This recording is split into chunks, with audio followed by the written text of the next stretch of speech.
So looky what we have here. We have a global first Extreme Z Awaken coming to the game. I hope you guys enjoyed today's video where we go ahead and talk about the upcoming EZA, and we'll also talk about how I feel like they can impact the game, and maybe give some preliminary predictions for these characters. So I hope you guys enjoy, have fun, and let's go ahead and jump into it. So again, global first. So what I will say is that JP has pretty much been confirmed to get the Tech Merge Zamasu next, right? So I don't know exactly what the timeline for this would be.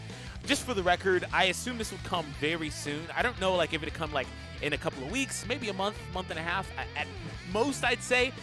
Worst thing that they could do at this point is make this take forever like they did with LR Vegito Blue, or even like Hit, because they had the Hit election, which took about 4 months before that really came out.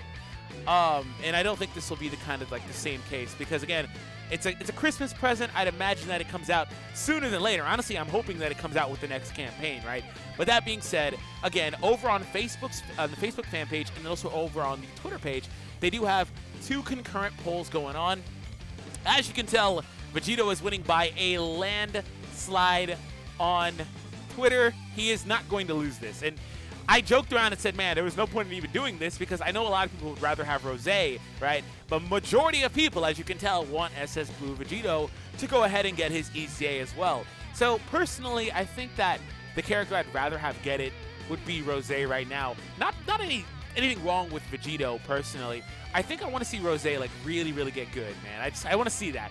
But it's a win-win either way, right? So one thing I do want to say is, now we're starting to see a little bit of a pattern when it comes to what's been going on for Global. And they dropped that Blue Kaioken. They started the Dokkan Now thing. Also started a Twitter page. And now they're doing this. Just want to put this out there, okay? And this is not conjecture. It's not speculation. Stay tuned for more Global First types of content. Now, that's not always going to be exclusive to units or whatever, but you can see the trend anyway, right? I can't necessarily disclose exactly what I'm thinking about, but you can see the trend of what's happening. They're definitely trying to make Global more unique, so stay tuned for that. Now, the interesting thing with that topic is like, okay, well, how would that impact the units that Global still has to get from the Japanese side? So I guess it's a problem for another day, but at least right now we are trying to get some more Global First content. Now, that being said, let's go ahead and transition over to the portion of the video where I kind of speculate. So Vegito, right? Vegito is such an easy unit to break. You guys might have heard me say that on different occasions in videos, but that's because it's true. I mean, look at the basis of what we're working with here.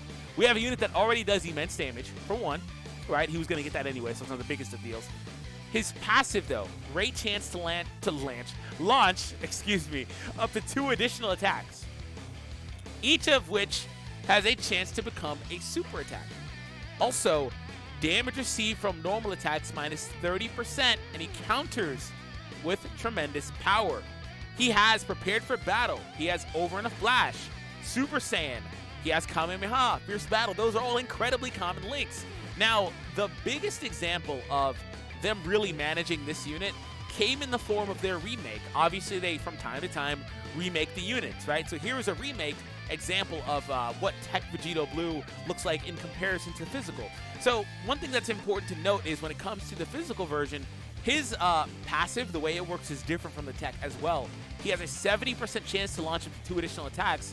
The first one is guaranteed, but each of those attacks he does from the passive has only a 10% chance to become a super attack. Whereas this guy, he even gets a buff in that department. They have 25% chances to be super attacks, and each super attack he does limitlessly stacks his attack and defense. So you can already see the parallels, right? But what they did with this guy, because when you take the combination of these mechanics, right? You take the ability to launch multiple attacks, receive reduced damage, and have a counter. Well then, damn, like what can you even do, right? Like, this is such a crazy good basis. All he, long story short, needs is at the start of the turn boost. That's it. And it doesn't even have to be that high. I'll leave down below a couple of videos where me and Hydros did a What If EZA. We did a custom version of Vegito, and you'll laugh at how easy it is with minor tweaks to just make the unit. busted. I implore you to check it out. And I didn't do that much. Like, I didn't change much. But he still becomes incredibly good and very powerful, right? Now, in terms of this guy, because they wanted to make him obviously good offensively and defensively, they took off the mitigation and the counter chance, right? He's all offense, pretty much. Look at the passive, all offense going on here. Stacks attack as well, alongside defense, of course. But, like, they even got rid of Prepare for Battle in favor of one of these, in favor of Warrior Gods, which is another attack link, right? Which is part of a stupid era of 2017 Dokkan, where they did the same thing to AGL Vegito. Getting rid of Shocking Speed is so annoying when they put out a physical Vegito. But, like, yeah, so, again, this guy will be insanely lucky if he gets, like, a stack of any sort on his super attack. Ideally, if he gets one, it's at least just defense. I would be okay with that because defensive stack will allow him to sustain. But I think the most important buff that he could get is making it more likely to actually do super attacks. He only has a 10% chance to do additional supers via passive. That's not good enough, right? So that, in conjunction with anything else, is like all he really needs. Mitigation going up to 40%, coupled with having a start of the turn defensive boost. Again, you might say, oh, give him 70% attack and defense at the start of the turn. Give him 100%. Again, if we learned anything from the EZA for this guy, they're very aware of how easy it is to break these units. He only gets 40%, 40, and it's only after he's been hit. They're very aware. And this guy is nothing compared to Physical Vegito Blue contextually, because this guy has counters alongside mitigation, alongside multi-hits. Like, that's crazy, right? So just be aware of that. I don't think this guy will wind up being as disappointing for a lot of people as this guy wound up being. I don't think he's disappointing, but a lot of people say that. Just for the record, this guy. But, like, Physical Vegito Blue is very, very easy to, quote-unquote, make, like, really good or break the game, right? Let's take a look at Rose, and we'll also use Rose's more modern example for that part of the video, too, which, because, again, they did the same thing. Again, 2017 Dokkan, they did this a lot, actually. But they remade this Dokkan Fest pretty much a year later anyway. So, here we go. He's interesting because he is from the era of the game where he had no defense whatsoever. At least if you were to use Physical Vegito Blue and maybe alongside like a defensive support, he could be decent because he has decent defensive numbers because of the mitigation. Rose, nah, no, not really. Right? And they kind of repeat that a little bit with this guy. This guy has the debuff, which you can argue is good at times. It just depends if it's eligible to happen versus the event you're on. But he still offers 50% defense and 3 key to not only himself but his allies, which, for the record, this is still one of the better support passives just in general in the game, in my opinion, especially among extreme class units. It has been crept, though, I will say, by units like Int Metacooler, who's coming out with 30 and 40 and then 2 key, 3 key, whatever it is. But, like, still pretty solid and good in a pinch if you need that. Also, incredible link sets just between both units, right? So what would I expect to happen with him? Now, they've been doing this thing where they've been granting these units double effects. What I mean by that is you'll see something like, oh, greatly lowers defense and also raises own defense on super. They've been doing that since about the 300 million anniversary. It's been creeping in, and it's honestly a pretty massive, quote-unquote, power creep anyway to see units getting, again, 2 effects as opposed to, again, they always had 2 effects technically where it's like, oh, raises attack and defense, like Tech Vegito, but like, an example would be, oh, raising attack and defense while also lowering the enemy's attack and defense. Speaking of which, doesn't that Exchange Tech Gohan do literally that? Like, there are things that they've been doing in the game that amount to some crazy stuff, right? Raise attack and defense, yeah, literally, he does exactly what I said. So what I would like to see for him is, again, at least a defense raise on super. I think that's pretty much the gold standard because it allows you to make it through the harder content in the game.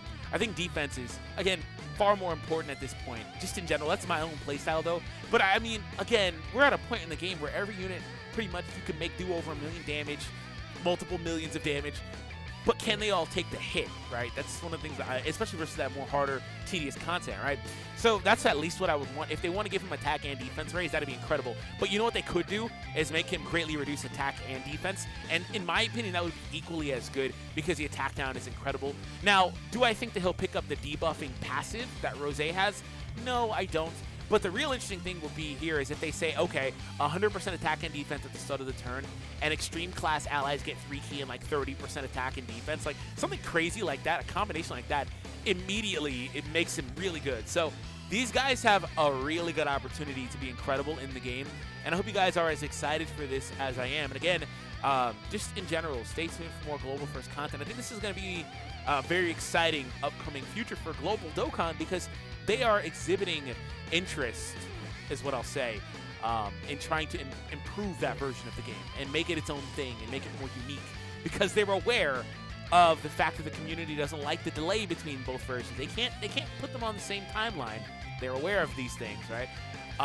But you know, they're aware of this, so that's all I can really say. But anyways, thank you all for tuning in. I hope you guys enjoyed, and I'll catch all of you in the next one.